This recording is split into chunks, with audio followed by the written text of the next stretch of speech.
Michael Preston and I are the Peace of Mind co-chairs. Michael will be serving as our facilitator this evening. We appreciate everyone's attendance.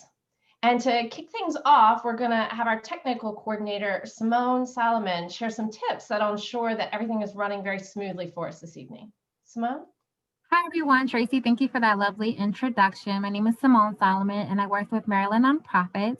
So just to go over a couple of household rules, if everybody could please mute themselves, because this webinar will be recorded. And if you have any questions or any concerns or anything, you can please drop that in the Q&A box that's below, and we'll answer all questions towards the end. So I will pass it on to Mr. Michael Preston. Good evening, everyone. As you heard, I'm Michael Preston, and I'm a volunteer with the Student Support Network and also co-chair of the Peace of Mind campaign. And this evening, I'm going to serve as the moderator for the discussion. And what that means simply is that I'll have the distinct honor of introducing our speakers and also facilitating the Q&A later on this evening. So let's get started with a question for my co-chair. Tracy, can you tell us a little bit about the Peace of Mind campaign? Sure. So the Peace of Mind campaign kicked off on October 5th, and the purpose was to raise awareness and funding for the important work that the network does in our community. I hope that everyone on the webinar has been receiving our emails. We had our 5-day campaign to kick things off. And really gave background about the need for the campaign and who's actually being served. If you haven't, just send us an email and let us know, and we'll make sure that we get those out to you. The 5 days were full of a lot of rich content in connection with the families. You could see our wonderful volunteers in action, both through videos and still photographs. So it's really important. We think everyone would enjoy that. So you just have to drop us an email and we'll get those out to you. I want to share some facts. When the schools closed in March, the network leadership recognized right away that our students and their families were going to be deeply affected. And they, in their great wisdom, with a lot of sweat, they quickly shifted the gears from the work that they normally do in the schools and built this amazing infrastructure to provide food and essential personal items and supplies through what is currently our 3 distribution sites. And they operate each Friday at Owings Mills High School, Parkville High School, and Lock Raven Technical Academy. And since March 20th, the network has distributed $1.8 million in food and essential supplies. Just an amazing accomplishment. The food distributed is a meal equivalent of 1.2 million meals. The school staff and volunteers have also distributed or mailed $100,000 in grocery gift cards. Grocery gift cards to families that are in dire need and couldn't get to the food distribution sites. The network further spends about $10,000 a month on diapers, period product supplies, and other household supplies. So wanting to ensure that we could continue to meet the ever-growing need, we launched the campaign. I'm going to be sharing more about the ways that you can support the campaign later on in the webinar. But I'm going to ask everybody, give everybody a little homework right out off the bat. And that is, I hope that everybody will take a few minutes at the end of the webinar and go to our website and get involved. The student support website is www.studentsupportnetwork.org. As soon as you land on the page, you're going to see Become a Friend. I want everybody to become a friend if you're not. And then in that upper left-hand corner, you'll see a link to the Peace of Mind campaign.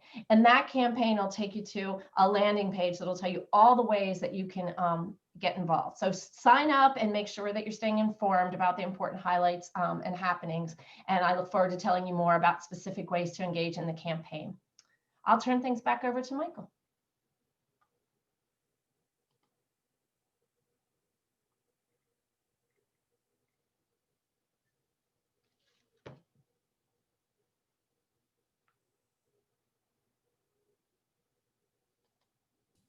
Looks like we may have lost Michael. I'm thinking so. Dr. We'll be nimble. We're very flexible here. Dr. Black, as educators, right? So many of your educators are used to working with kids. We're quick on our feet. Can you provide a little of that macro level view about the pervasiveness that surrounds food insecurity? Yes, thank you very much. Thank you very much for the invitation, and I'm delighted to be here.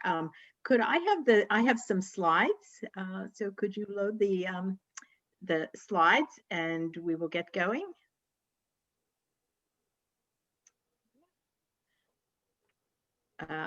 Okay, that's Tam's slides. So maybe you could load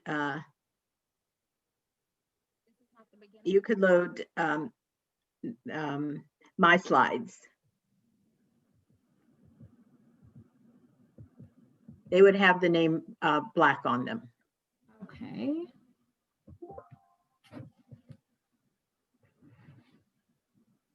Give me 2 seconds. Yeah.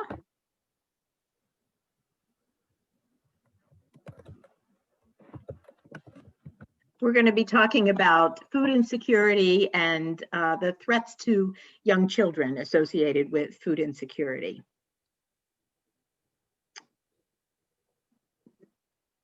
Why don't you just go ahead and pop through Okay. your presentation while we look for the slides, if that's okay. Okay, sure, I can do that.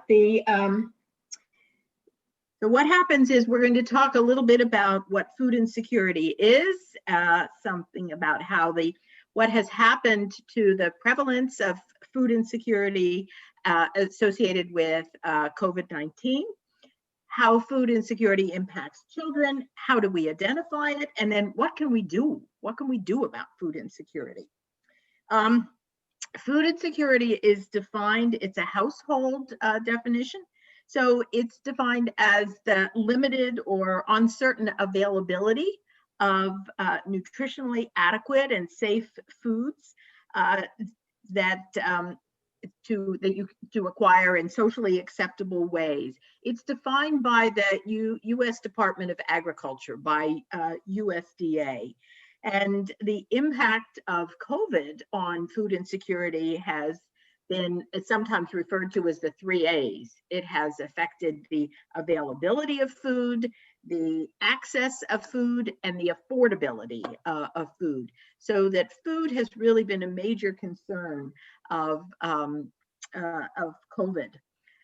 If we look at the next slide that I had showed how food insecurity impacts children, and what happens is when you don't have enough food, then you have a hungry child. And what families do if they don't have enough funds for healthy food, then they are likely to buy inexpensive food, which is very low nutrient dense. So children are not getting the nutrients that they need. And this can impact children's ability to learn. It can impact kids' ability to have a big smile on their face and play.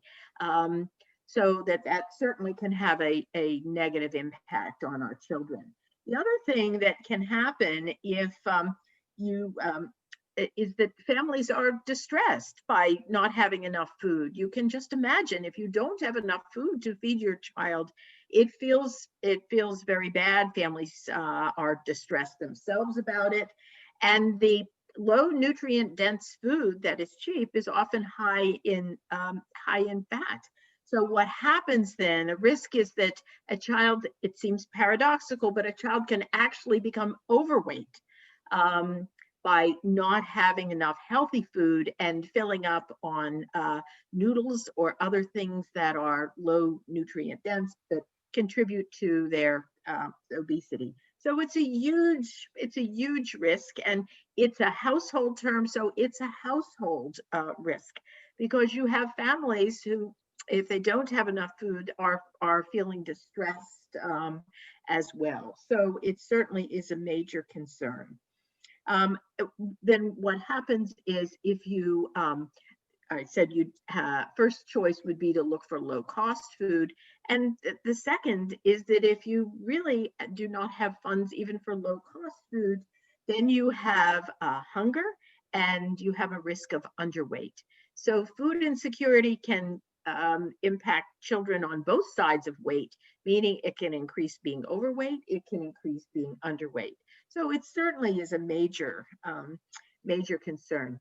For young children, it's particularly a concern because brain development which starts prenatally, happens very, very early in life when children are in the first and second year of life, in what we call the first 1,000 days. That's from conception to age 24 months.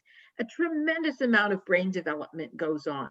So for children to be food insecure during that time, oh, it can be a big impact on them. Okay, these are my these are my slides. So if you go to the next slide, please.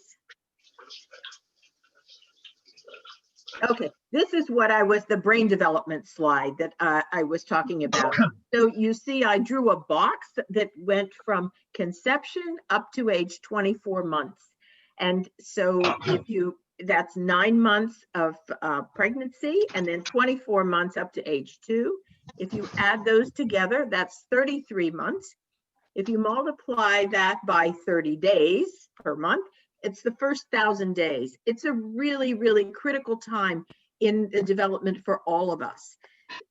And you can see the brain development that's happening during that time. So it's, food insecurity is bad for kids at any point, but early in life is particularly bad. Next slide, please. I'm going to talk about how you can identify children who are food insecure, because you don't know. I just told you they could be overweight, they could be underweight, or they could be within average weight. So if we don't ask, then we don't know. So we developed a brief screening for food insecurity. So next slide. What this brief screening does is it asks 2 questions, and they are, within the past 12 months, we worried whether our food would run out before we got money to buy more. And the second one was, the food we bought just didn't last and we didn't have money to buy more. So the first question addresses worrying or being anxious or concerned. And the second question addresses not having enough food. If a family answers yes to either one of those questions, then they're at risk for being food insecure. And we validated this by a sample of 20,000 kids, that if families endorsed either one of these questions, what we found is that their children were at a health risk. So it really is a major risk for young children. But this is how you can identify if a household is food insecure. Next slide. This shows some of the food assistance that is available, and we're going to be talking about SNAP today, which are food stamps or supplemental nutrition assistance program.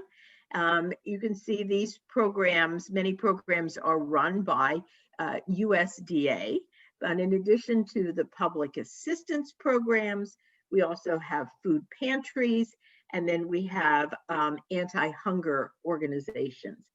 I highlighted Maryland Hunger Solutions because they are a Maryland organization, a wonderful organization located in Baltimore. And they certainly advocate with the legislature for more resources for families who are food insecure. Next slide, please. This is a map of Maryland. And I've highlighted Western Maryland and then the Eastern Shore and circled Baltimore City. So let's look at the SNAP participation in Maryland. Next slide, please. What this shows is that in Western Maryland, over 15% of the households are receiving SNAP. In the Eastern Shore, Queen Anne's is 8%, but all others are 10%. But look down at the bottom in the Eastern Shore, Dorchester and Somerset. They are almost a quarter of the households in those 2 counties are receiving SNAP. So the need is really high in those areas. When we look at Baltimore City, it's the highest in the state at 24%. Almost 1 in 4 families in Baltimore City are receiving SNAP. And then you see the other counties, the lowest is Howard County with 5%, and then the other counties range from 6 to 10%. So in other words, every county in Maryland, which is one of the richest states in our country, has food insecure families. We have more than in certain counties than others, but even the rich state that we are, we have food insecurity. So it could be your neighbors, it could be your friends. Believe me, it is all around us. Next slide. What this slide illustrates is the way that SNAP participation has changed. And it started in January. The slide shows from January 2011 to June of 2020. And I drew a box around the very last segment because that's COVID. And look at the line, it just shot straight up.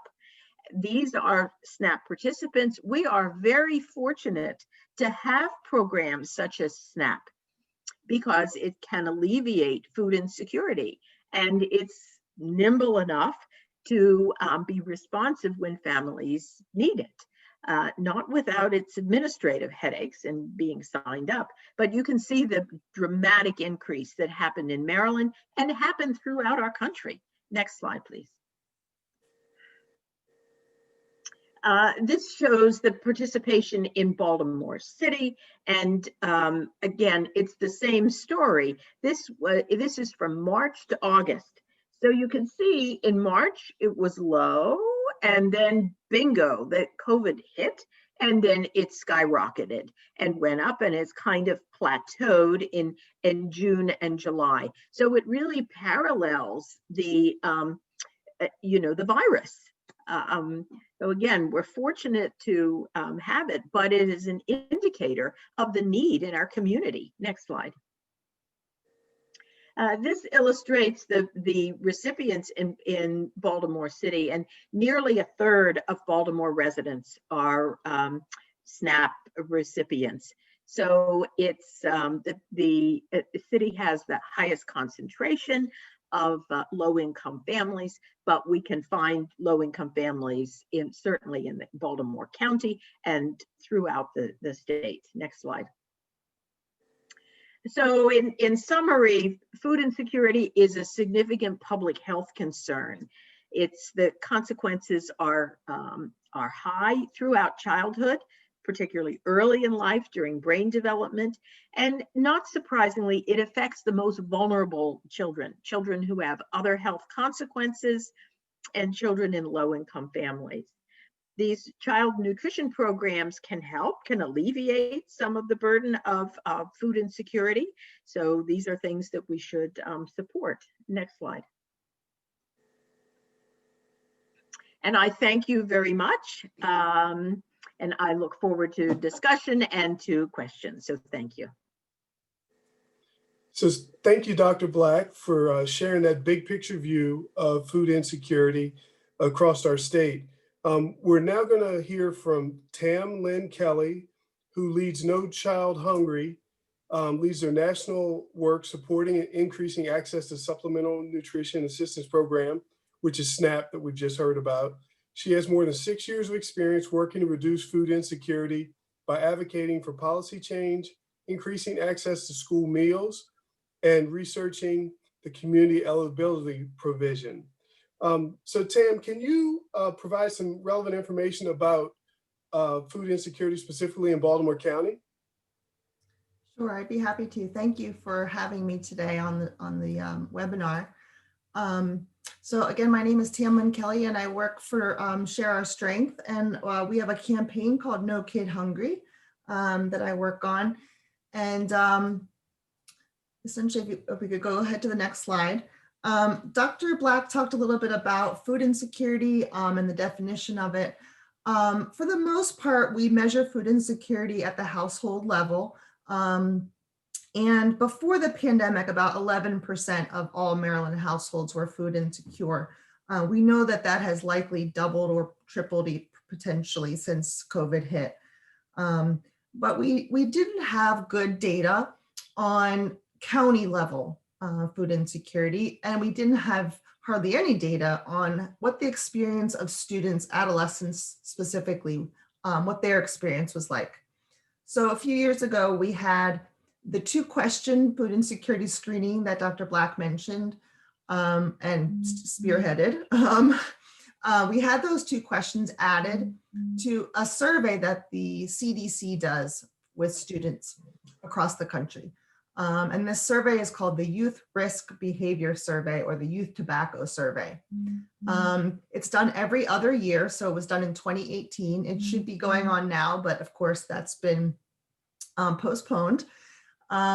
But as part of that question, there's lots of that survey, there's lots of questions about risky behaviors and things that students are doing. And so food insecurity was added for the first time in 2018. So I'm really excited to be able to share some of those results with you today, because we have data specific for Maryland adolescents, and we have it broken down by county. So the report itself is linked here on the slide, which you'll get, I believe will be sent out after the presentation. Next slide, please. So here are some of the results. We found that about 28% of all high school students in Maryland are food insecure. 28%, it's really quite remarkable. And again, just to underline the fact, this was before COVID hit. The rate of food insecurity, as you can see, varied across the state. The highest rates, not surprisingly, Baltimore City, Prince George's County, and Somerset County. The lowest rates, again, not surprising, Howard County, Carroll County, Calvert, Frederick, Montgomery. So for Baltimore County, 30% of high school students in Baltimore County are food insecure, 30%. So that is higher than the state average. On the next slide, we'll dig into that a little bit deeper. So as you can see, about 30% of high school students in Baltimore County are food insecure. And when we look at these rates by race, we see significant disparities.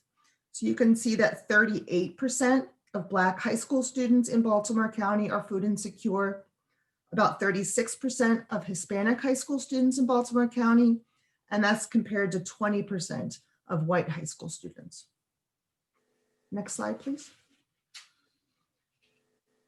In terms of middle school students in Baltimore County, we see similar disparities by race. So again, for middle school students, it's about 28.5% are food insecure. Also is higher than the state average. And the disparities by race are even more pronounced than they are for high school students. So as you can see, 40% of Black students and 36% of Hispanic students in middle school in Baltimore County experience food insecurity. More information about these racial and ethnic disparities are in the report that I mentioned, so I encourage you to check that out. In addition to the disparities that the survey found by race, we also found that students who are food insecure are at an increased risk for poor health and risky health behaviors. So I want to just show you some of that data as well. Next slide. So this chart shows that food insecure middle school students in Baltimore County are significantly less likely to have an adult outside of school that they can talk to. And they are statistically more likely to live with someone who smokes, to feel sad or hopeless for 2 weeks or more, and to have seriously considered suicide. As you can see here, this chart shows the food insecurity, students who are food insecure that are high school students in Baltimore County are statistically more likely to be overweight, use marijuana, feel unsafe going to school, be suicidal, have a weapon. And you know, looking at this, it can be, to me, it's very upsetting to see these statistics. And it's frankly unacceptable. And the good news is that it doesn't have to be this way, and we know how to reduce that. And so let's talk about that, because that's what's most important. So we can work together. So the next slide, please. We can work together to ensure that all students have reliable access to the healthy food they need, both at school and at home. So at school, we can increase access to school meals. The Baltimore County Cares for Kids program, this currently provides free meals for nearly 8,000 students that qualify for reduced price meals. So these are low-income students. Also, thanks to the network and many of the advocates who are on this call, Baltimore County has recently expanded their participation in the community eligibility provision, or CEP, and it's now being used in 87 Baltimore County schools. This is a huge win, and I thank everyone who helped make that happen. So in those schools, all students have access to school breakfast and lunch at no cost to them. So that means there's no more unpaid meal debt, no more hungry students, no more embarrassed students. It's really a wonderful program. And we know that there was a recent study conducted by Johns Hopkins University. We know that that found that CEP significantly reduces food insecurity rates. And then Maryland Meals for Achievement is another program that uses state funding to provide universal free breakfast in the classroom. So there are about 90 schools in Baltimore County that are using this program.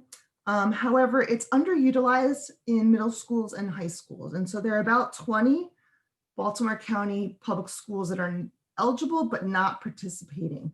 And if we could go to the next slide, I have a list here on the screen.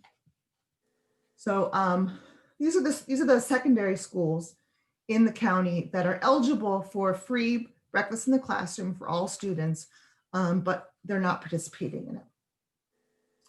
If we could go back one slide, sorry. I have to also talk a little bit about SNAP. I know Dr. Black mentioned SNAP. It is an amazing program. It is successfully reduces food insecurity and poverty. And there's still a lot we can do to make sure that families who are eligible and need it are able to access it. So again, in that report, I mentioned that earlier, there's some data to show that approximately 18,000 students in the system may be eligible, but are not enrolled in SNAP. And so that's the real opportunity there for us to reach out to them. And one way to do that is to support the Summer SNAP for Children program. And so I wanted to see if perhaps we could bring up a poll, if that's not too much trouble. So we're going to ask you a quick question about SNAP. And it is poll question number 2, if that's okay, Simone. And the question essentially is asking you about the SNAP benefit. So what is the minimum amount of SNAP? Right, so here's our poll. So it says eligibility for the Supplemental Nutrition Assistance Program, or SNAP, is based on income, expenses, and household size. And the question is, what is the minimum monthly SNAP benefit for one person? And if you're on the webinar, you can choose your answer. You could also put it in the chat. That would be fine too if you're having difficulty with that.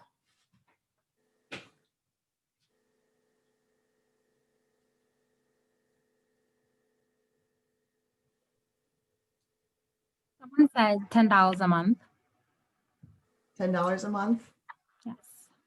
Yes, that's very close. Yes. So we have some folks here, I think, who are already in the know. So right, the minimum is just $16 a month, 1/6. It's quite remarkable to imagine that that would provide a meaningful level of assistance, unfortunately. And so the Summer SNAP for Children is a relatively new, it's a brand new program. Baltimore County is not currently participating in the program. So this is an opportunity to expand support for families. So essentially what this program does is it provides an additional $30 in SNAP benefits per child in June, July, and August, as well as $10 in December. And this helps to support families when schools are closed for the summer and winter break. Of course, this is pre-pandemic ideas here, or when we get back to normal. So Each county Department of Social Services needs to apply for Summer SNAP for children, and the county government needs to allocate funding for it because it is a state and local matching grant program. I think, yeah, we don't need to go back to my slides. I think the last one was just a thank you with my contact information, and I'm happy to talk to anyone at any time about these issues. Thank you very much for having me today. All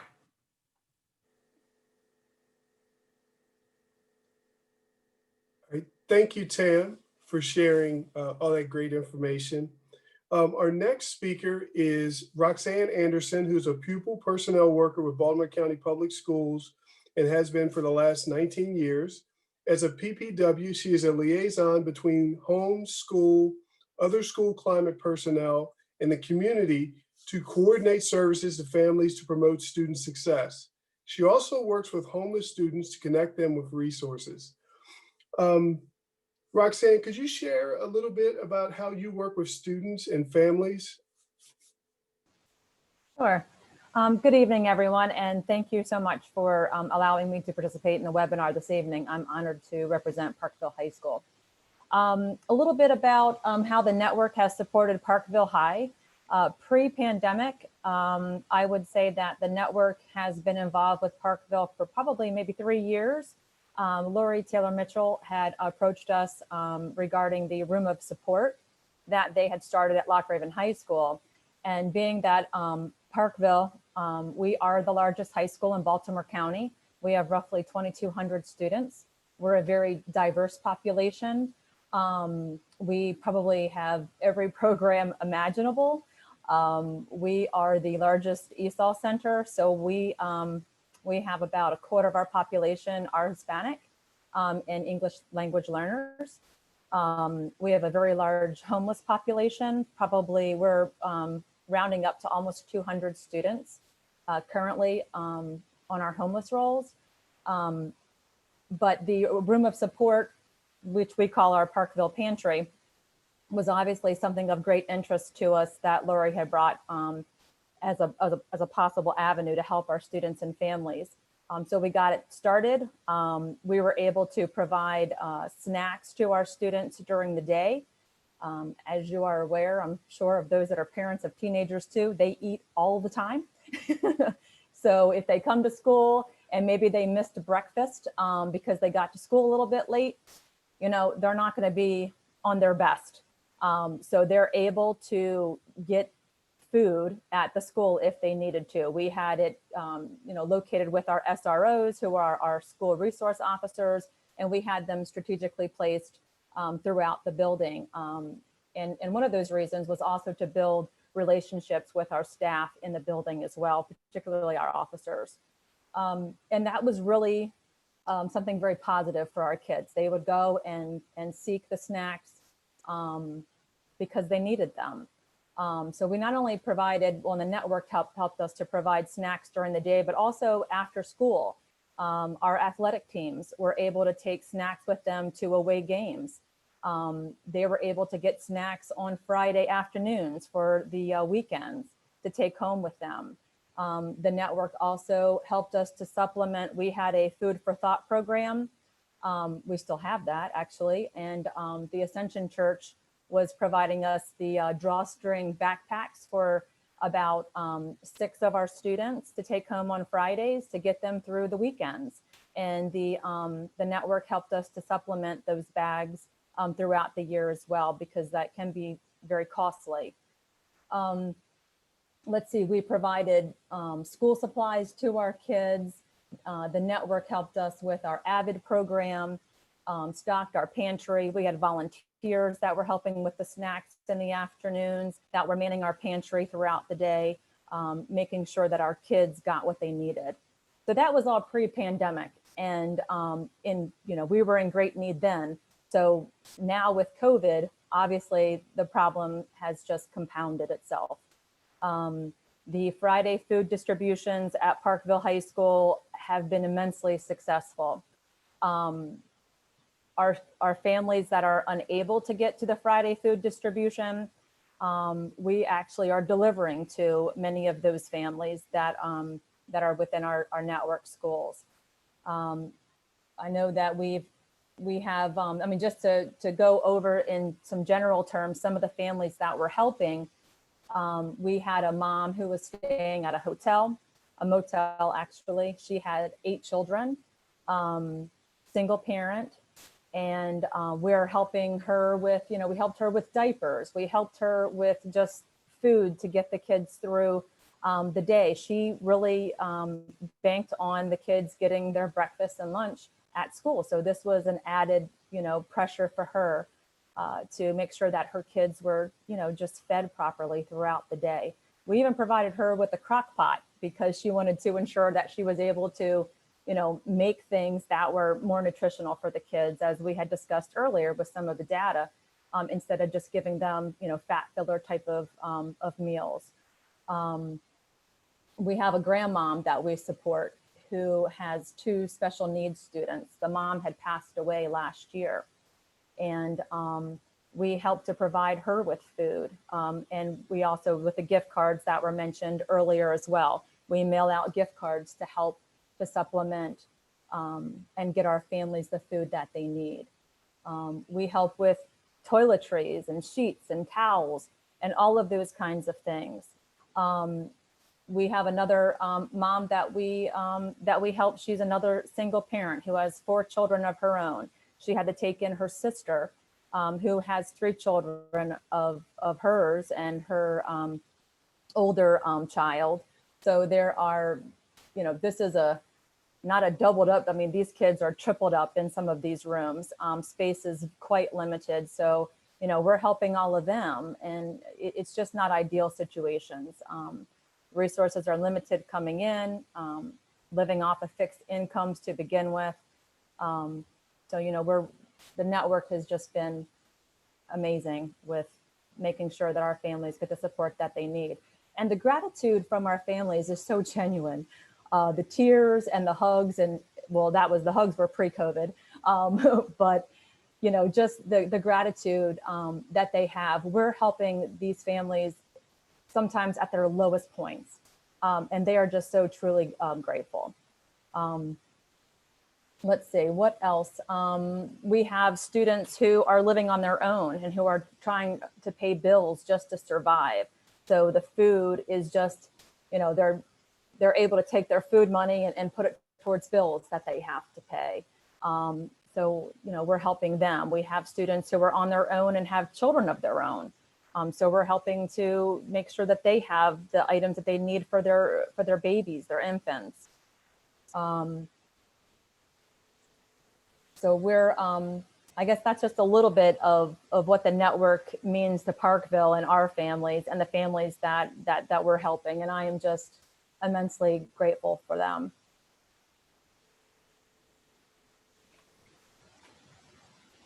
Roxanne, thank you for sharing. And it's good to hear about all the work you're doing with families and with students. In the chat, we have a question from Catherine. She asks, which schools are currently a part of the Parkville network? So it's the Student Support Network. Parkville High is one of the schools supported by the Student Support Network. Lock Raven Academy is one. Owings Mill High is another. I believe there may be 6 or 7 total. Lori may have to confirm that number for me.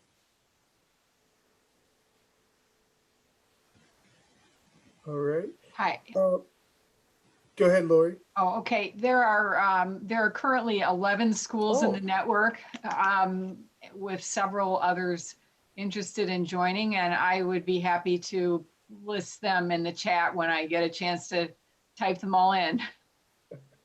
So. All right, thank you for that. So at this point, we can open for questions if folks wanted to add questions in the Q&A, and then I'll be able to direct them back to one of our 3 speakers. Let's see.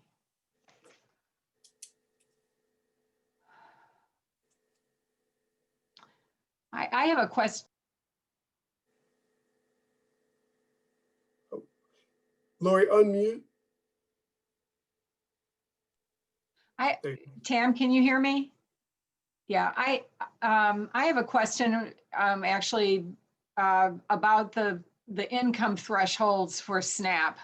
I know that SNAP is an enormous help, but I do think it's also might be instructive for this group to understand how extremely poor you have to be in order to qualify for SNAP, and also what the cost of living is approximately in Baltimore County in relationship to what the income threshold is for SNAP. Is that, could you address that maybe?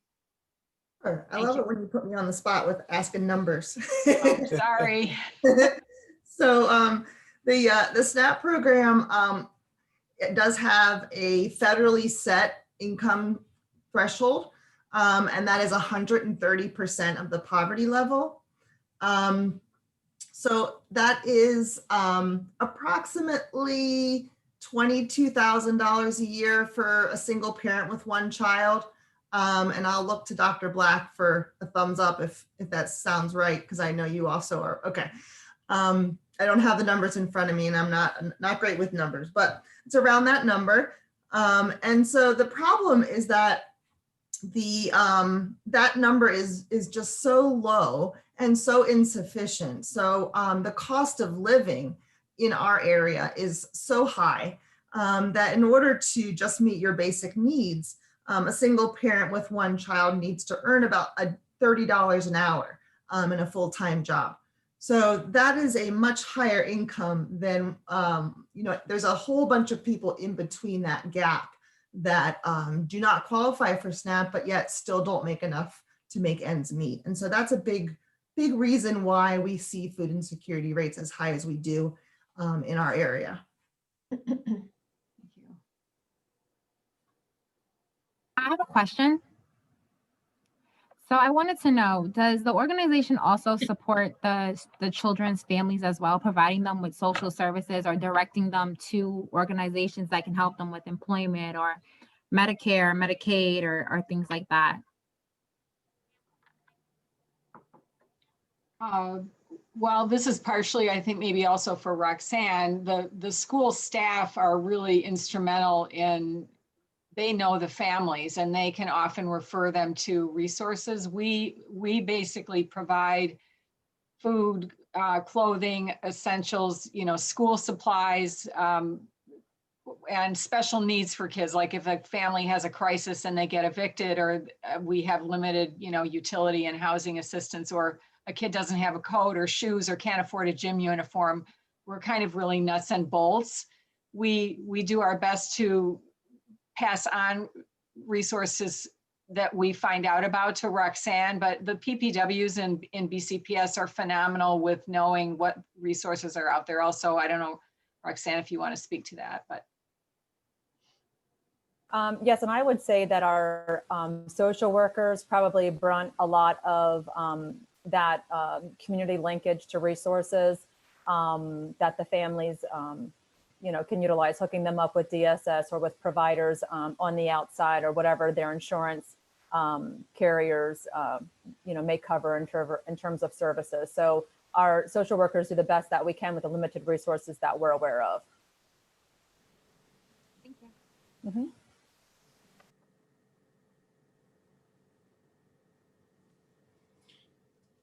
And for those of you that can access the chat, the list of the network's partner schools are all listed in the chat right now. And I see a question in the chat about how many social workers are at each school. We are fortunate enough to have we've had a full-time social worker who was actually bilingual. And this year we actually received a second. So we have 2 full-time social workers at Parkville High School, but generally it is 1 social worker per school. And with the elementary schools, sometimes they're sharing. So it's not, a full-time social worker for just 1 elementary school. But we have 2, very fortunate. I would say that I was struck when Tam showed the rates of food insecurity that the that the middle school or high school students reported. And if you compare those numbers with the percent of families who were receiving SNAP, the unmet need is enormous. That there are families who are food insecure who potentially don't meet the criteria for SNAP, but are still food insecure. So it's a huge gap that's our young people have to deal with. Big throughout the state.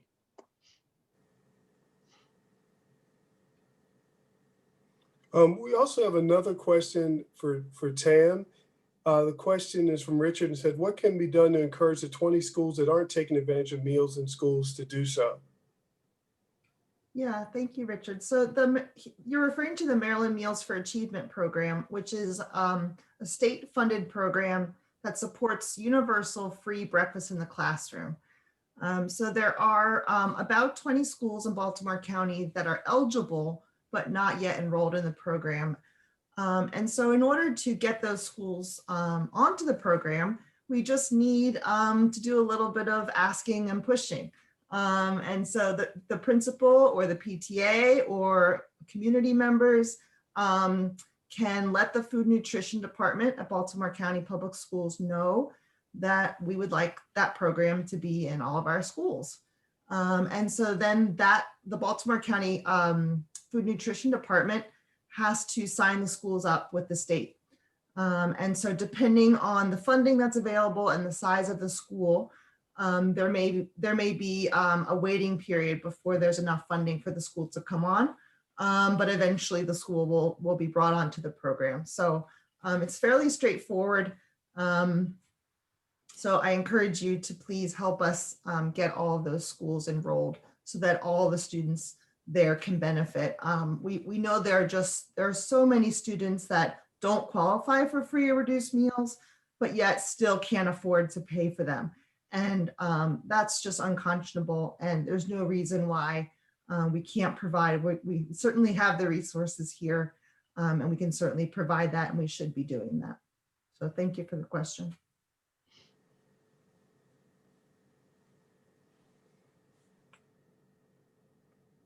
Roxanne, I also have a question, a follow-up question. So you definitely mentioned that there was one social worker per school, but how many students are in the school? And are there like people that are advocating for more social workers in these high schools, middle schools, and elementary schools? Or is it just one social worker and that's it? Well, up until this year, we had one social worker, and we're a school of 2,200. So we have a large, special needs population that he's assigned to. But you can just imagine, I mean, we have a large free and reduced lunch rate. We have a large poverty rate.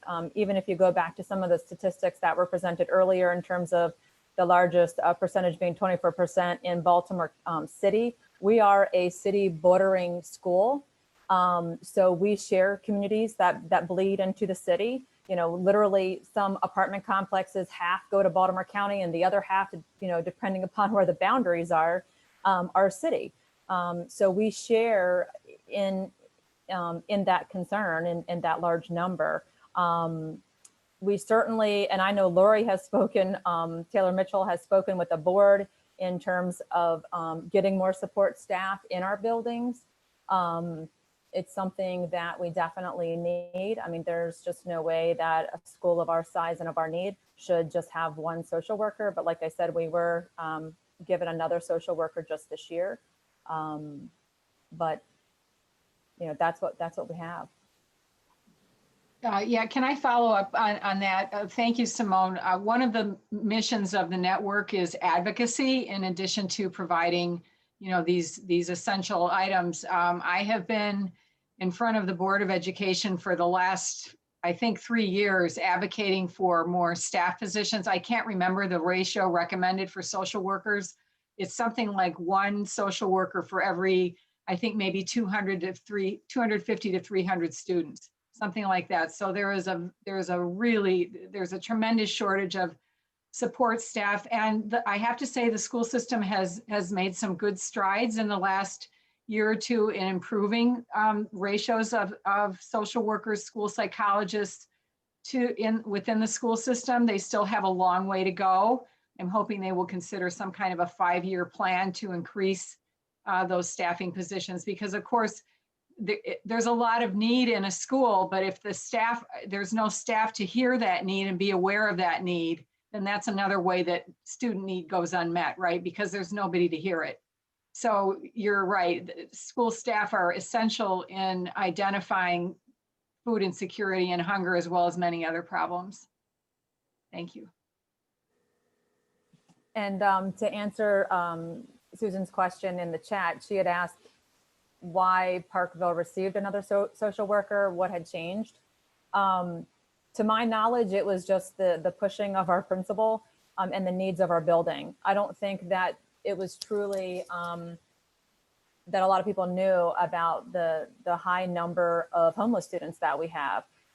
So we had one social worker. We have a large, like I said, IEP population. You know, I'm one PPW assigned to 2 schools. My assignment was reduced. So now I mean, if you combine the schools that I work at, I work with 3,400 students. So that's a large population for, you know, a single support staff. So our principal, you know, has pushed as much as she can, and people like Lori who come and go to the board and let them know what it is that we need across the county, that we just need more support staff in general.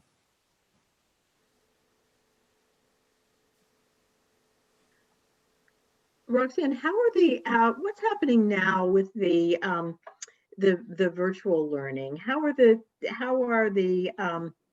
the students doing? Are they able to access the meals that are provided? Are there additional resources that kids need? I mean, our heart goes out to these kids, the virtual learning that this pandemic has imposed on us. And I wonder if there are other recommendations that you have that we could address. The virtual learning environment has been tough on everyone. Our kids are struggling. You know, at first we did a needs assessment in terms of, you know, how many of our families don't have internet connection? How can they possibly participate if they don't have internet or don't have a properly working device? So these are all issues that we are continuing to struggle with making sure that each of our families are getting, you know, what they need just to be able to be, you know, at the table to participate. The meals is also a struggle. You know, we've got families who the parents are working and they're not able to leave and go out every day to go and access the free meals. And they're not within walking distance for some of our families to go and walk there to get them. So they're not able to access those free meals that are offered on a daily. I know as a county that we have tried to, you know, put as many distribution sites in place as possible. We have buses that go to certain locations where, you know, it made it more accessible for some of our families. But certainly we've got those, you know, you've got those spots that just make it very difficult in general, you know, for us to be able to possibly cover every one of our kids. You know, we're trying, but we're just not able to get everybody, you know. But in general, the hot spots, we're delivering them. We're delivering devices, the technology piece with, you know, just being computer literate. We're struggling with. We're struggling, especially at Parkville High. We have a large L population. You know, my English language learners. We have students that literally just came to the country this summer, and it's complete immersion. They have no computer literacy, so no idea how to even turn on the computer, much less once they are able to finally enter the classroom and figure out how to get there through all the different platforms that we have. You know, they don't understand anything that's being said. So we're struggling, to say the least. hats off to you for what you're doing and trying to make it as quote unquote a normal and healthy learning environment for the kids that you're doing. I'm sure it's quite challenging. It's really challenging, and I think that, you know, our goal is we just want to make sure that our families and our students know that we're here, even though you can't, you know, see us in person every day. We're still here. We make sure that, you know, we have conducted so many home visits even during this COVID time, because we want to put our faces in front of them. We want to make sure that they know that they can still access us, that we can be there to help them with these tech supports. But to be able to go out on a home visit for 2,200 kids to make sure that they can get on the computer every day just isn't feasible, you know, but we're really trying. We just want to make sure that our kids know that we're here and that we care and that we're struggling too, just like they are, with trying to navigate this system.